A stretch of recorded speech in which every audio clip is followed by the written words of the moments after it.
Bonjour et bienvenue sur CAD 3D Printing. Aujourd'hui, je te présente le prototype imprimé en 3D du mécanisme bielle manivelle que nous avons modélisé ensemble dans les vidéos précédentes. Donc, on va voir ensemble la préparation des fichiers STL, la définition des paramètres d'impression et l'impression 3D proprement dite, et enfin l'assemblage du mécanisme et le test de fonctionnement réel. On commence donc par l'étape 1 qui est la préparation des fichiers STL. Donc pour le cas du mécanisme bielle manivelle ici présent, on va ensemble préparer le modèle 3D de la bielle pour réaliser son impression. Donc là, j'ai ouvert le modèle 3D SolidWorks du mécanisme bielle manivelle que nous avons modélisé dans la précédente vidéo, que nous avons assemblé ensemble dans la précédente vidéo. Donc là, je vais sélectionner la pièce bielle, faire un clic droit et l'ouvrir ouvrir en position. Donc du coup là, ce qu'on va faire, c'est qu'on va enregistrer cette pièce au format STL. Donc je viens là, enregistrer son, voilà. Et là, je change l'extension, je choisis STL. Donc ici, il faut savoir que le format STL, c'est un format qui peut être lu par le logiciel, par le slicer de l'imprimante 3D. Donc là, on va garder le nom pièce 5, enregistrer. Oui. Voilà, donc là, on a enregistré le fichier en STL pour pouvoir l'ouvrir avec le logiciel de tranchage.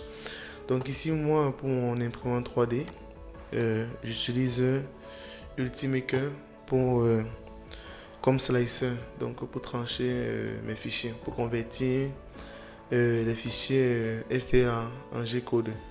Donc avec Ultimaker, il faut d'abord définir l'imprimante 3D à ce niveau. Donc moi j'ai déjà ajouté mon imprimante là. Donc tu peux juste ajouter la TIN en cliquant sur Add Printer et choisir le type d'imprimante que tu utilises là. Donc c'est soit c'est une Ultimaker, soit non, si c'est pas le cas. Là peut-être parce que je suis pas connecté. Si je retourne, voilà, c'est juste là. Ok, voilà, c'est juste là. Donc là, on a les Ultimaker, on a toutes les imprimantes là. On a même les Dagoma et tout. Donc moi, j'ai déjà mon imprimante, donc j'ai pas besoin d'ajouter. Ok, donc et il faut aussi savoir qu'en dehors de Ultimaker, il y a d'autres logiciels de tranchage comme Cura pour les imprimantes Dagoma ou Creality qui sont propres aux imprimantes Ender, aux imprimantes de Creality. Voilà. Donc ici dans Ultimaker, on va donc importer le fichier qui a été converti en le fichier STL. Donc je viens au niveau de bielle manivelle, voilà, dans la pièce 5, clique sur l'ouvrir, voilà. Donc là j'ai la pièce en position. Je peux juste la repositionner. Moi je préfère l'imprimer ici. Et ici il faut positionner la pièce de manière à avoir le moins de support possible. Donc pour positionner la pièce, il y a les outils de rotation là, les outils de translation ici. Donc là avec les outils de translation, je peux déplacer la pièce suivant les directions horizontales et verticales. Donc sur le plan horizontal et même sur le plan vertical. Lorsque je la déplace et qu'elle quitte le plateau, par exemple là, la pièce n'est plus sur le plateau. Je viens au niveau de rotation et je peux mettre à plat. Du coup, il faut repasser vers le haut. Ouais, et ça met à plat automatiquement à ce niveau. Voilà. Donc dès que c'est fait, là notre pièce va un peu la roter.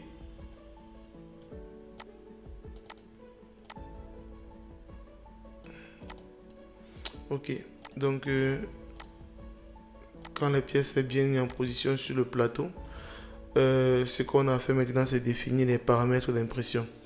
Donc à ce niveau, les paramètres sont par défaut en standard et on peut remplir la densité, on peut définir la densité de remplissage, le type de remplissage, il peut être cubique, gré, ligne, voilà. Et aussi l'épaisseur de la coque de notre pièce. Et ici, vous voyez comme la pièce, il y a des parties qui ne touchent pas le plateau. Donc du coup, il faut ajouter un support. Voilà. Et donc lorsque j'ajoute le support, je peux définir le type de support. Il peut être soit normal, soit tri. Donc là, on va laisser normal. Et on va mettre ont des touching build plate dans les parties qui ne touchent pas le plateau. Voilà. Donc dès que c'est fait, à ce niveau-ci, moi particulièrement j'utilise les propriétés personnalisées. Donc pour gérer les propriétés personnalisées, je clique sur Show Custom. Et là je peux personnaliser, mais plus je peux personnaliser tous les différents paramètres. Donc typiquement ici, même l'épaisseur de couche dessus-dessous. La densité, on va laisser cubique. Le matériau, on est sur du PLA. Donc 200 degrés pour la température de la buse et 50 degrés pour le plateau. Et ça dépend de votre plateau. Vous savez, le PLA, on peut faire une impression avec un plateau non chauffant.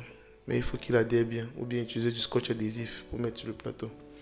Donc ensuite, au niveau de la vitesse d'impression, j'utilise de l'hyper PLA. Donc je mets la vitesse max ici qui est de 150 mm par seconde. Voilà. Donc au niveau d'ici, si je laisse cut et que je fais slice, vous voyez, si je viens sur preview, je peux prévisualiser comment le truc sera imprimé. Donc là, le cut, c'est juste la jupe autour de la pièce, délimiter la zone d'impression. Donc là, je peux voir les différentes couches qui seront imprimées, de même que l'intérieur de ma pièce. Voilà. Donc voici pour la préparation des fichiers avec la préparation du fichier avant impression 3D. Donc là on a préparé la bielle et on a défini les différents paramètres d'impression, notamment une buse à 0, une buse à 0,2 pour une qualité standard, la température d'extrusion qui est ici celle du PL à 200 degrés Celsius et le taux de remplissage ici qui est de 20%. Donc une fois slicé comme on l'a fait, on peut insérer la clé USB ou la carte mémoire et sauvegarder le code qui sera utilisé par l'imprimante 3D. C'est un fichier G-code. Donc là je peux l'enregistrer également sur mon PC et le copier dans la clé après pour lancer l'impression. Donc voilà. Il faut noter que cette procédure est la même qui est effectuée pour l'impression de toutes les autres pièces du mécanisme. Maintenant, je vais passer à la définition des paramètres d'impression et l'impression 3D proprement dite. Donc ici, l'étape 2. Donc, vu que on a déjà défini les paramètres, vu qu'on vient de définir les paramètres d'impression, là, je vais juste ajouter que depuis cette petite boîte de visualisation, on peut connaître la durée d'impression et la quantité de matière qui sera utilisée pour l'impression 3D. Donc typiquement pour la bielle ici présente, l'impression, la réalisation va prendre 1h33 minutes et 15 grammes de filaments PLA seront consommés pour son impression. Donc pour l'ensemble des pièces du mécanisme ici, l'impression 3D après une durée de 16 heures de temps. Donc pour la consommation de matière, je vous laisse calculer si vous voulez savoir en ce moment les différents points obtenus à ce niveau-ci. Donc avant de passer à la réalisation de la bielle et des autres pièces du mécanisme, on va voir comment le support manivelle a été préparé pour son impression 3D. En fait, le support manivelle ici, c'est une pièce pas très complexe mais qui peut générer beaucoup de supports si on l'imprime individuellement ici. Si je l'isole là, je vais l'ouvrir en position. Et là on voit que si on imprime cette pièce comme ça directement, on aura beaucoup de supports, notamment là, là, là et ici. Donc afin d'éviter ces différents supports, j'ai divisé cette pièce en 3 parties. Donc comment là je vous montre, là j'ai créé une nouvelle esquisse, je convertis ça en entité et du coup si je viens là, je me mets. Et dès que je fais ça, je viens sur fonction, enlèvement de matière et j'enlève à travers tout, je valide. Ok. Donc tu vois automatiquement là j'ai 2 corps. Donc lorsque j'ai 2 corps ici, je peux venir là, je sélectionne un seul corps et je l'insère dans une nouvelle pièce, je valide. Et du coup c'est je peux également l'enregistrer. Là, on ne va pas l'enregistrer. Donc ça, cette pièce, je peux l'enregistrer en STL et la trancher pour l'impression 3D. Vu que les pièces sont symétriques, on peut imprimer ça en 2 exemplaires. Et ensuite, pour ce qui est de la pièce du bas, là, je vais supprimer l'enlèvement de matière. Oui. Et du coup, là, je vais éditer l'esquisse. Et là, on va rajouter les petits cercles qu'on a là.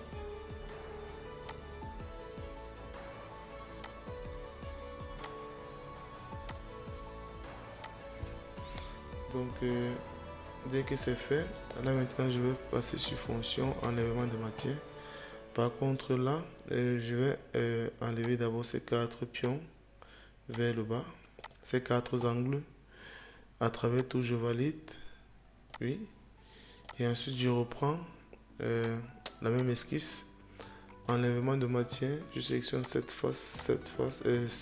esquisse, celle-ci est l'esquisse centrale aussi, et ensuite j'inverse la direction d'enlèvement de matière, puis je valide. Donc voici là le deuxième morceau, le troisième morceau qui a été imprimé. Donc ces 3 pièces ont été imprimées et assemblées. Là on n'a pas mis de jeu pour que l'assemblage soit fait de manière serrée.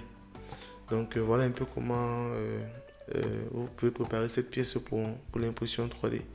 Là, je vais supprimer les modifications qui étaient apportées à mon modèle. Donc voilà pour la préparation du support manivelle. Maintenant, on va passer à l'impression 3D de la bielle manivelle et les différentes pièces du mécanisme.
On passe maintenant à l'étape 3 qui est l'assemblage du mécanisme bielle-manivelle et le test de fonctionnement réel. Donc ici, toutes les pièces étant imprimées, on va juste les assembler pièce par pièce. Il faut noter ici que l'assemblage a été conçu avec un jeu fonctionnel intégré dès la modélisation pour permettre un montage fluide.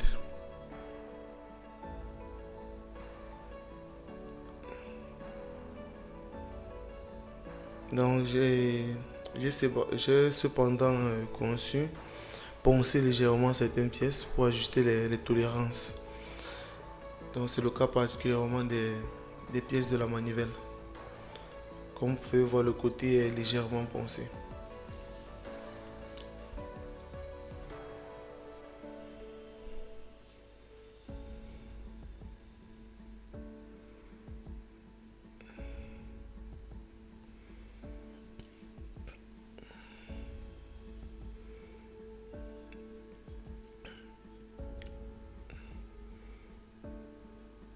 Et vous pouvez également le remarquer, le montage est réalisé sans colle, uniquement avec les goupilles imprimées, ce qui rend l'assemblage facile, propre et démontable.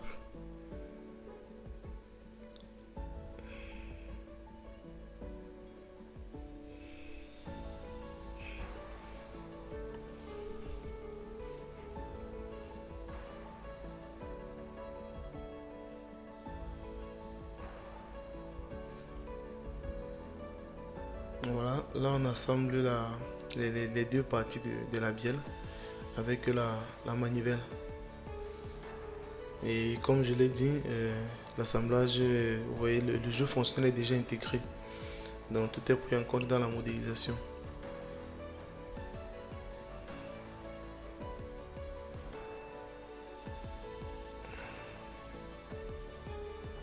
Voilà.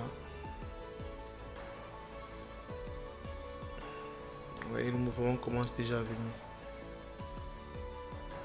Et là, on va juste installer le support de la glissière.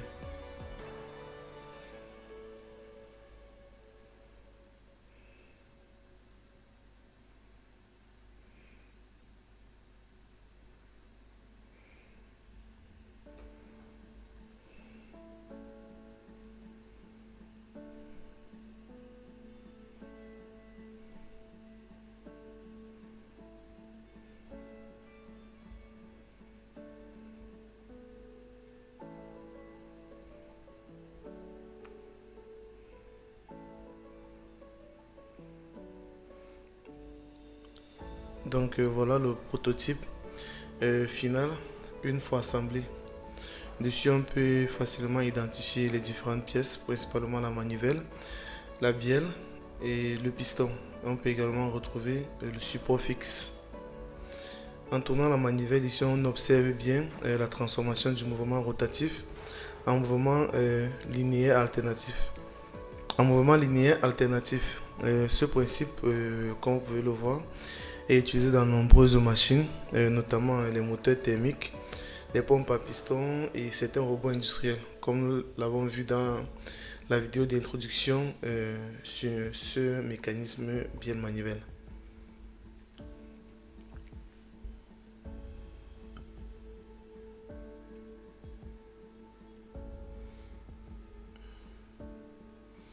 En principe, la vis du dessus là, il faudrait mettre un peu de colle. Ou bien en fait j'ai trop poncé la vis, donc du coup c'est pour ça qu'elle danse un peu. C'est pour ça qu'elle dandine un peu. En principe elle ne devrait pas bouger.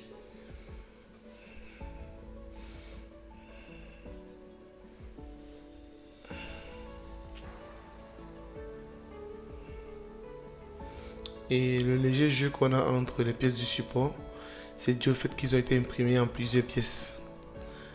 En principe, je pense qu'il faudrait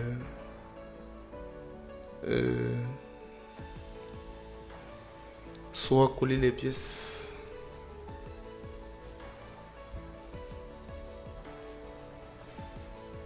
Donc, si tu veux reproduire ce mécanisme chez toi, les plans 2D sont disponibles en description ou dans le premier commentaire épinglé. Si tu as des difficultés durant la modélisation, n'hésite pas à regarder les précédentes vidéos ou à poser ton problème en commentaire. De même, si cette vidéo t'a plu, pense à t'abonner et à activer la cloche de notification pour ne rien manquer, pour ne rien rater des prochains projets. Et dis-moi en commentaire quel autre mécanisme tu aimerais modéliser et imprimer en 3D. A très bientôt sur Cat and 3D Printing.